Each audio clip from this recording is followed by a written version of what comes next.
2022 онд зорилттой бүлгийн иргэдийн 92%-ийг дархлаажуулалтын бүрэн дүнд хамруулж чадсанаар хатуу хөл хоройг алхам алхмаар сулруулж 45 мянган хүний амь насыг цар тахлын болцсошгүй эрсдлээс хамгаалж чадлаа.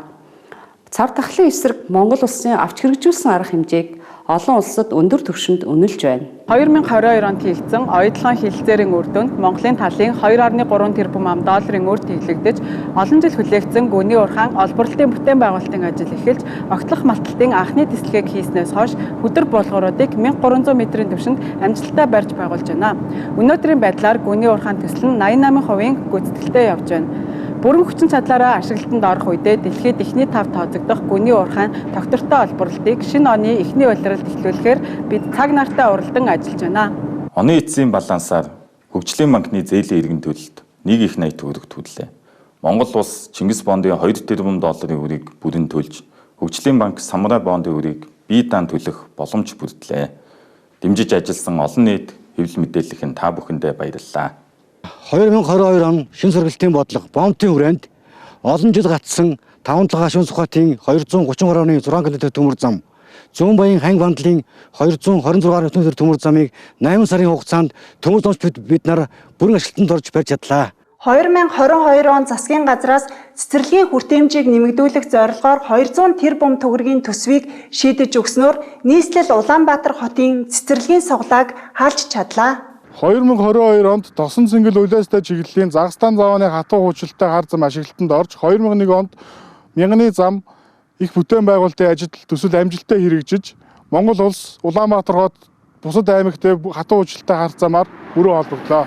Монгол улсын засгийн газраас Эрдэнэс давталгаа компанид онцгой дэглэм тогтоомсоос хойш нүүрсний экспортыг 2 дахин, нүүрс тээврийг 4 дахин нэмэгдүүлснээр борлуулалтын орлогыг 1.1 тэрбум долларт хүргэлээ. Түүнчлэн нүүрсний далд эдийн засгийг ил болгосноор улсын төсөв төлөх доторын орлого 1.5 дахин буюу 400 гаруй тэрбум төгрөгөөр давуулан биелүүллээ.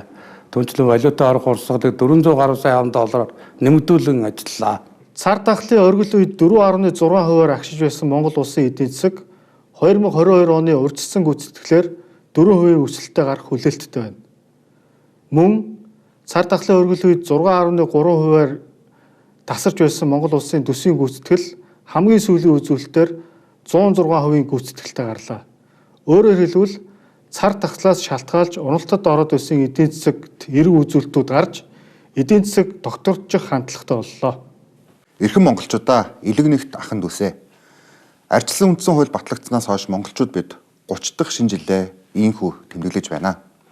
Ардчилсан хувьсгалтай зэрэгцэн аав үсэг заалгаж байсан манай үеийнхэн өнгөрсөн 30 жилийн нийгмийн шилжилтийн цаг хугацааны оноо алдааны гэрч гэхэд хэлцдэггүй бизээ.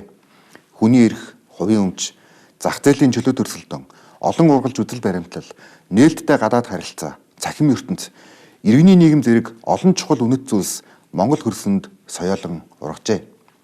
Харамсалтай нь шилжилтийн үед эрх мэдэл, мэдээлэлд ойрхон байсан хэдхэн хүний гарт нийгмийн баялаг шудраг басаар төвлөрч, уул уурхай тойрсон улс төр, хууль хяналтын байгууллага, эдийн засгийн бүлэглэл бий болж орлогын тэгш бас байдал гүнзгэрч хэд тогтворгүй хоёрдмол засаглал үүсч урт хугацааны хөгжлийн бодлого алдагдаж авилгал хээл хахвал бүх шатанд гүнзгийрсэн нь гашуун үнэн билээ.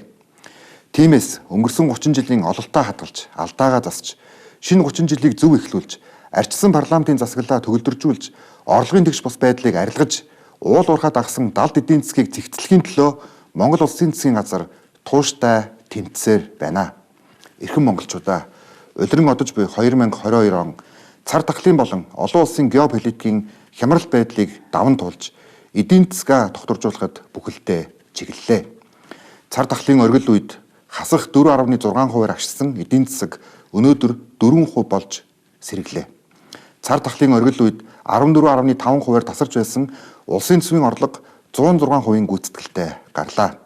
Монгол улсын экспортын орлого анх удаа 11 тэрбум ам доллар болж экспорт цар тахлын өмнөх түвшинд хүрлээ.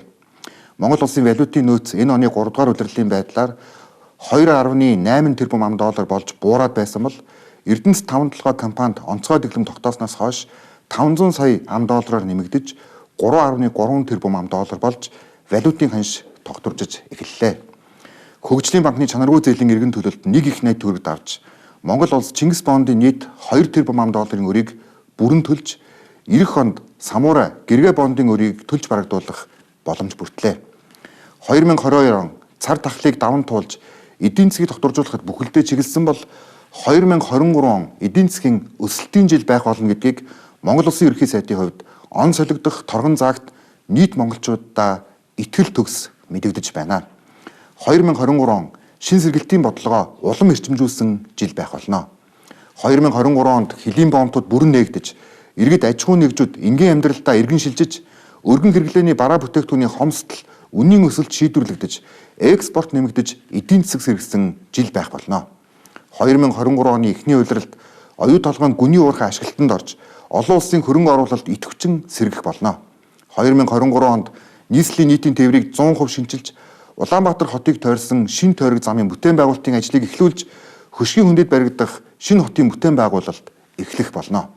2023 онд Эрдэнэ бүрэнгийн усан цахилгаан станц, 5-7 цахилгаан станцын ажлыг эхлүүлж, Амгалангийн дулааны цахилгаан станц, эрчим хүчний хураагур бүрэн ашиглалтанд орж, эрчээ алдсан эрчим хүчний салбар иргэн сэргэх эхлэл байх болно. 2023 он аялал жуулчлалын тухай хууль батлагдсанаар Монгол улс түүхэнд хамгийн их жуулчныг хүлээн авсан жил байх болно. 2023 он үндсэн хуулийн 30 жилийг дүгнэж, шинэ 30 жилийг эхлүүлж, сонгодог парламентын тогтолцоонд шилжих үндэсний зөвшөлтслийг ард түмэн улс төрийн намууд, иргэний нийгмийн байгууллагуудтай хамтран зохион байгуулсан жил байх болно. Шидроны мэлдүргүй